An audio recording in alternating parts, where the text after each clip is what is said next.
मैले वाचन गर्न लागिरहेको कविताको नाम छ शून्यको उचाइ। कविता यसरी सुरु हुन्छ।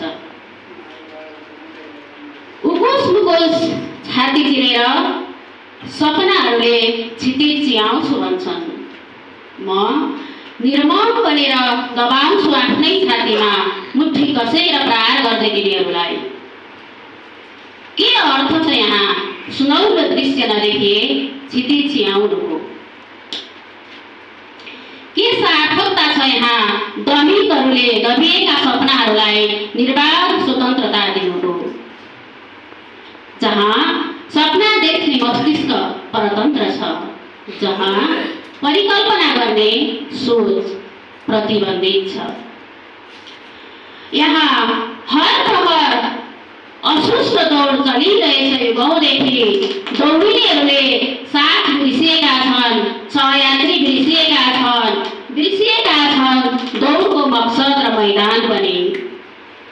नदी जस्तो कहाँ हुँदो रहेछ मान्छेको सोच?